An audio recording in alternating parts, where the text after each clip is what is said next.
On n'en parle pas beaucoup, mais il y a une réalité sur le marché de l'emploi qui est telle que un profil qui est certifié, qui possède plusieurs certifications, peut gagner parfois un poste équivalent d'un profil qui n'a pas de certification, 10 000 € brut de plus que l'autre profil. Donc, ce qui fait qu'aujourd'hui, il y a une course à la certification qui a été remarquée sur le marché. Et la question est non plus de savoir si vous allez vous certifier, mais quelle certification vous allez choisir. Si par exemple, tu vas sur Internet actuellement et tu tapes certification cybersécurité, tu vas tomber sur une panoplie de certifications que tu vas trouver. Le CCNA, Computer Security Plus, CH, OSCP, Fortinet, Palo Alto, CISA Plus, UJPT, ISO, les ISO, tous les ISO 27000, les PECB. La liste de certifications en ligne que tu peux trouver est interminable. La plupart des sites ne vont pas te donner la certification que tu dois choisir selon ton profil et également selon ton budget. Aujourd'hui, on va essayer de faire différemment. Mais on va te donner une liste de certifications, moi aussi, peuvent être plus ou moins intéressantes en fonction de ton profil.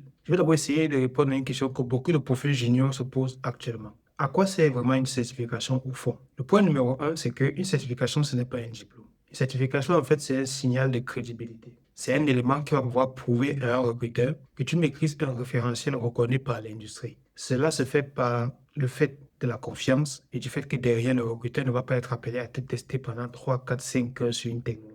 La certification prouve déjà que tu la maîtrises. Le point numéro 2, ça va être les ATS. Ce sont des logiciels de tri automatique de CV qui sont utilisés par les grandes entreprises et les ESN. Ces ATS-là vont filtrer les CV en se basant sur des mots-clés précis. Et ces mots-clés sont souvent liés à des certifications. Par exemple, NS4, comme Palo Alto, Next Generation Firewall, tout ça. CCNA, Cisco, les classiques. Si ces mots ne sont pas présents sur ton CV lorsque tu vas postuler, il est faux probable que ton CV n'atteigne jamais un humain, dépendamment des autres paramètres que l'ATS peut utiliser. Le troisième point, c'est qu'une certification, dès le départ, justifie déjà une prétention salariale plus haute dès le premier entretien. Grâce à la certification, tu as la possibilité de te positionner dans la fourchette haute de ton marché en fonction de ta ville, de ton pays et de tes expériences. En moyenne, ce ne sont pas des petits écarts entre un profil non certifié et un profil certifié. Un profil fraîchement sorti d'école qui a juste son diplôme d'ingénieur n'aurait jamais la même prétention, du moins n'aura jamais la capacité à justifier de la même prétention qu'un profil qui est sorti d'école et qui possède déjà 2, 3 certifications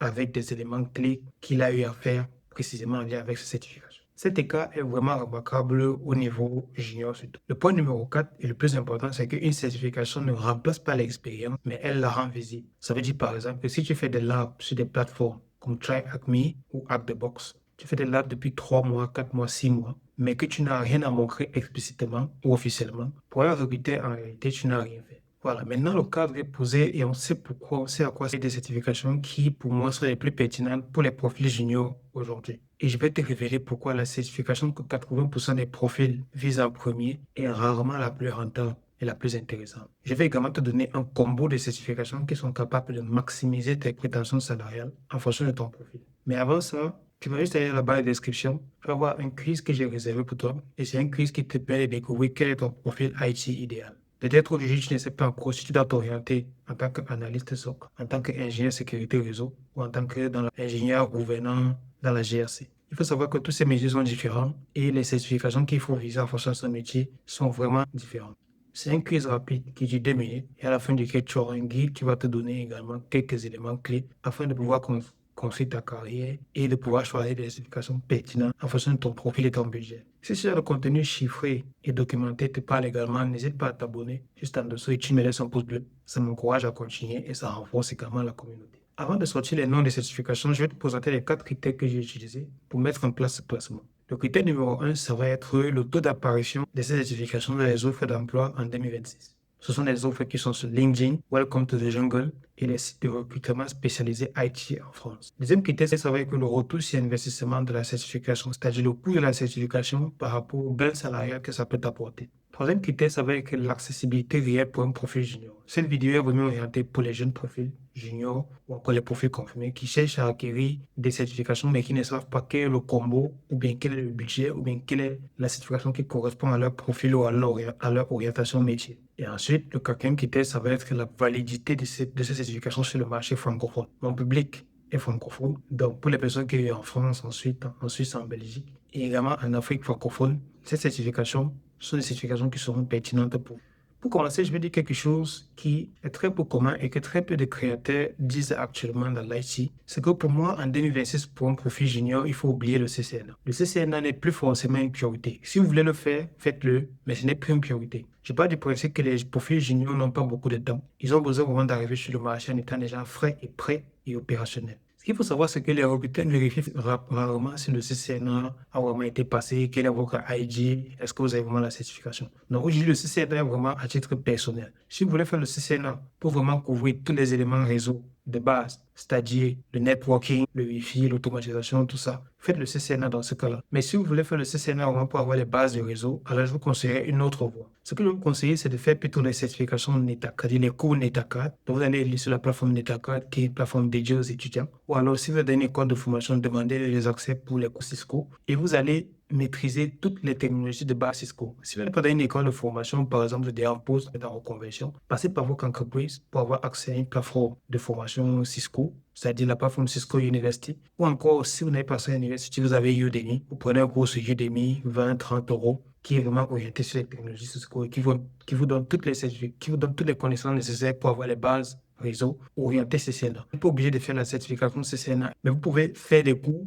qui vous donnent toutes les connaissances nécessaires afin d'être opérationnel en tant qu'ingénieur réseau et avoir les compétences réseau de base. Pour moi, aujourd'hui, faire le CCNA va prendre beaucoup de temps, pas forcément utilement. Il faut savoir que les certifications Cisco sont très prenantes et ils sont parfois orientés sur des questions, des thèmes précis qui ne sont pas toujours évidents à maîtriser dès le départ. Mais il n'empêche que si vous faites un CCNA complet, que vous avez les bases, que vous connaissez le réseau, par la suite, vous pouvez maintenant vous spécialiser et partir dans aussi des certifications spécialisées en fonction du domaine que vous aurez choisi. Cette approche va vous économiser pas mal de temps, je dirais 3 à 4 mois, afin d'éviter de vous lancer dans une certification CCNA qui ne va forcément vous apporter un grand retour sur investissement par votre carrière, sachant qu'aujourd'hui, tous les profils réseau qui se respectent qui arrivent sur le marché ont forcément un CCNA sur le CV. On va commencer par les certifications qui sont orientées sur les sécurités réseau. Pour les juniors, moi, je vais leur conseiller déjà le NSE4 de Fortinet. Pour moi, c'est la certification qui a le meilleur raccord coût-visibilité sur le marché. C'est une certification qui est présente pour juger d'à peu près 68% des offres sécurité réseau junior en France. Aujourd'hui, vous avez Fortinet qui équipe des dizaines de milliers d'entreprises françaises. La plupart des PME, ils ont Fortinet, les grands comptes, les collectivités. Et aujourd'hui, la préparation de la certification va se faire sur la plateforme Fortinet Training Institute. Vous allez sur cette plateforme et la majorité des cours de plateforme vont être gratuits. Le coût de l'examen va tourner entre eux autour de 200 euros. Je pense que j'avais payé, c'est autour de 200 euros le coût de la certification, en fonction du centre que vous avez choisi, sur votre pays, bien évidemment. C'est une certification que les recruteurs connaissent, Fortinet NS4. Et pour moi, c'est une certification qui vous pouvez passer seul et directement avec le combo CCNA Fortinet NS4 sur votre CV. Vous avez déjà quelque chose d'intéressant pour vous positionner sur des offres en tant que junior. Après, vous avez la certification Palo Alto, notamment la Palo Alto Next Generation Firewall. C'est également une certification qui est présente dans pas mal d'offres. Aujourd'hui, la majorité des offres Firewall, vous avez des certifications Palo Alto qui vont être demandées. Palo Alto est utilisé chez les grands groupes industriels et également chez les grands groupes du numérique.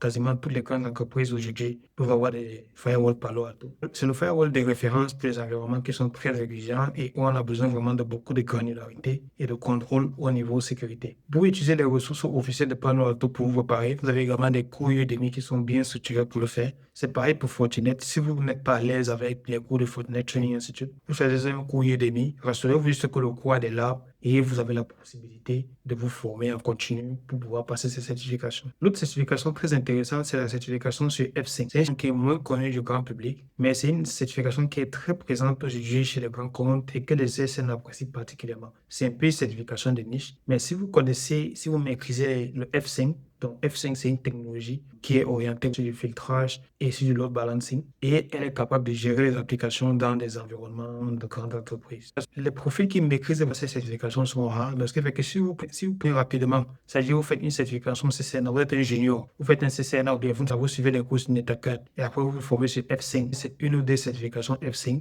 Là, vous commencez à avoir un profil très intéressant pour les recruteurs. Si vous souhaitez renforcer vos connaissances de la cyber et que vous visez des environnements où vous allez avoir par exemple les environnements ESN, où on peut vous proposer beaucoup de missions en lien avec la cybersécurité. Vous pouvez également viser la certification CompTIA Security Plus. Moi-même, j'ai fait cette certification, mais je ne la conseille pas forcément. J'en parle juste parce que pour les personnes qui veulent vraiment rafraîchir leur mémoire, moi, je l'ai fait parce que je voulais rafraîchir mes connaissances en cybersécurité. Mais je ne la conseille pas forcément. Pourquoi? Parce que ce n'est pas une certification, c'est une certification qui est assez large. Ce n'est pas une certification spécialisée. Donc, c'est un peu comme un CCNA côté sécurité. C'est une certification qui va vous parler de tous les domaines de la cybersécurité, que ce soit la sécurité réseau, que ce soit le pen test, que ce soit la gouvernance, que ce soit le SOC. Mais elle ne vous spécialise pas vraiment. Elle vous donne des connaissances globales et vous permet de vous positionner sur le marché comme une personne qui a des connaissances en cyber, mais elle ne vous positionne pas comme un expert dans un domaine pointu précis, malheureusement. Ensuite, vous avez des certifications qui sont orientées sur le SOC, côté offensif, et l'IAM. En ce qui concerne le côté SOC offensif, vous avez des éléments comme le TryAcme SOC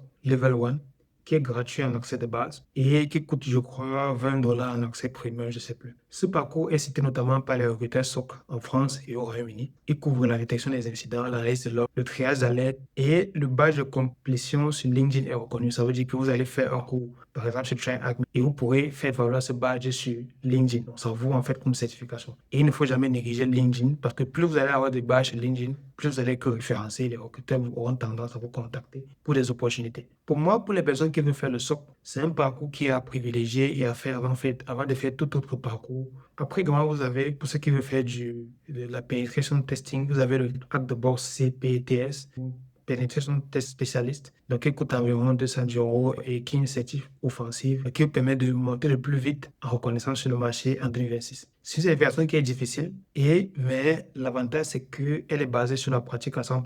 Donc, pour les personnes qui aiment vraiment faire de la pratique, qui veulent montrer qu'ils ont des connaissances pratiques et qui se positionnent comme des profils pentesters, je vous recommande de la faire. Autre certification qui est intéressante, c'est la EJPT de Elan Security, qui coûte environ 200 €. Elle est plus accessible que la certification précédente, la CPTS sur Hack the Box. Et elle est idéale pour valider officiellement un niveau offensif junior. Donc, ça veut dire que vous êtes capable de faire la pénétration offensive junior. Elle est reconnue par les recruteurs français qui cherchent des profils pentest débutants. Sur la partie IAM, c'est en fait une partie qui est très sous-estimée par les profils juniors, mais moi je vois des juniors aujourd'hui, des personnes qui se positionnent sur l'IAM et qui font des choses hyper intéressantes, qui sont très bien payées. Donc moi je recommande, si vous ne savez vraiment pas quoi faire dans la cybersécurité, faites l'IAM. Et l'IAM, si vous connaissez l'AD, Microsoft, c'est fini, vous pouvez partir dessus. Donc l'IAM en fait c'est la gestion des identités et des accès et c'est devenu un métier à part entière aujourd'hui. Les certifs d'entrée IAM sont parmi les moins chers du marché. Par exemple, vous avez la SC900 de Microsoft qui en fait est axée sur la Security Compliance et Identity Fundamental, donc les fondamentaux d'identité. C'est une certification qui est hyper facile, qui est accessible facilement en un mois de préparation. Sincèrement, je vous conseille de faire la SC900. Si vous êtes en école d'ingénieur ou actuellement, vous ne savez pas quoi faire, vous avez le temps de faire la SC900, juste pour que ça apparaisse sur votre CV et que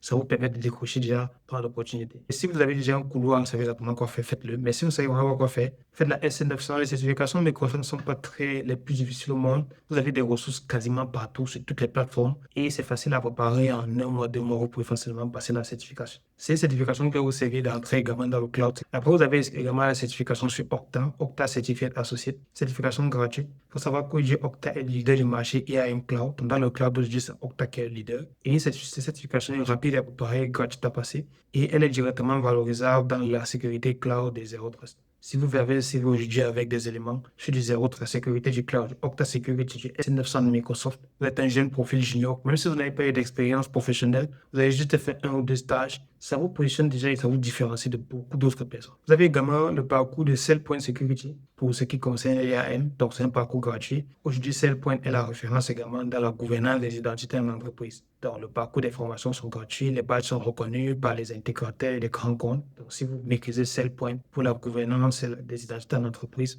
vous avez également un autre combo qui est très intéressant pour vous positionner en entreprise. Passons maintenant à ce qui concerne la gouvernance et la GSC, notamment pour les profils juniors. Alors moi, je vais également, pour tous les profils juniors qui considèrent vraiment la GSC, donc c'est un domaine qui, je pense, est déjà assez répandu et assez connu. Maintenant, il faut pouvoir bien se positionner dans la GSC pour ne pas être un profil photo et qui n'est pas très clair dans la stratégie de carrière que vous avez. Aujourd'hui, vous avez le NIS2 qui est entré en vigueur et le ISO 27001 qui explose littéralement tous les recrutements dans les cabinets de conseil. Ce qui fait qu'aujourd'hui, dans les cabinets de conseil et les grandes entreprises, les profils GSC sont les moins nombreux actuellement et ils en ont de plus en plus besoin. Moi, je vois par exemple des entreprises qui prennent des profils GSC en recrutement sur profil parce qu'ils sont sûrs quasiment de pouvoir les positionner sur des missions. Il y a également des entreprises qui recrutent directement en interne des profils cybersécurité orientés GSC parce qu'ils savent qu'ils ont besoin aujourd'hui en termes de conformité de pouvoir investir sur ces profils-là. En termes de certification, qu'est-ce que vous avez? Vous avez déjà la ISO 27001 Foundation, qui coûte entre 300 et 500 euros selon l'organisme de certification. Et en fait, c'est la première marche. Commencez par l'ISO 27001 Foundation. Et pour que vous avez la capacité de comprendre les systèmes de management et de la sécurité de l'information, et pour que vous connaissiez les politiques, les risques et les contrôles, c'est une certification qui est magnifique parce qu'elle est accessible sans expérience, un peu comme la SC900 que je vous ai présentée précédemment. Donc, si vous êtes en école d'ingénieur, vous êtes en fin de formation, vous avez du temps libre, faites la ISO 27001 Foundation. Ça vous coûte 365 euros. Vous avez une certification valable sur votre CV et ça vous ouvre un champ de possibles extraordinaire. Après, vous avez des certifications comme la PECB Cybersecurity Fundamental, qui va coûter environ 200 euros. C'est une certification qui est également adaptée au marché francophone. Le PSCB est très présent en France, en Belgique et également en Afrique francophone. Donc, c'est une certification qui est une porte d'entrée directe vers les postes de consultants GS et JO dans les cabinets francophones. Aussi, vous avez une certification comme la CISA et ISACA qui coûte environ 600 euros. C'est le niveau le plus élevé au niveau de la GSC et elle vise plutôt les profils qui ont déjà 2 ans d'expérience. Et vous pouvez viser la CISA ISACA, qui est une certification également très intéressante. Si vous avez un profil et que vous visez par exemple l'audit de SI et la conformité des SI, alors c'est la certification la plus reconnue mondialement dans ce domaine. Pour finir, je vais te donner les 4 combos qui sont les plus intéressants et sur lesquels pouvez vous positionner en termes de combo de certification pour atteindre les objectifs professionnels facilement, pour se différencier sur le marché, parce que très peu de gens, très peu de personnes ont vraiment la motivation de faire les certifs, de combiner les certifs et d'acquérir de nouvelles compétences. Une fois qu'elles sont en poste, c'est terminé. Ou bien alors une fois un échec en termes de certification, c'est terminé. Donc pour moi, voici les 4 combos gagnants. Vous avez les profils SOC analystes. Donc les profils SOC analystes sont des profils qui vont combiner à la fois la sécurité plus et le train à level 1. Si vous avez les profils sécurité réseau, dans les profils sécurité réseau, vous pouvez faire Cisco CCNA ou bien, n'est pas forcément obligé de faire le CCNA. Comme je l'ai dit, les entreprises vérifient rapidement, rarement si vous avez effectivement le CCNA. Je vous conseille de faire le NetAcard Cisco en entreprise ou bien en école. Et ensuite, vous faites une certification Firewall, NSE4 ou Palo Alto ou Checkpoint, vous choisissez en fonction de c'est-à-dire les opportunités que vous voyez et ce en quoi vous êtes plus à l'aise. Ensuite, vous avez les profils Cloud Security. Il y a un profil très intéressant, hyper rare actuellement sur le marché. Si vous maîtrisez la SC900, gestion des identités sur Microsoft.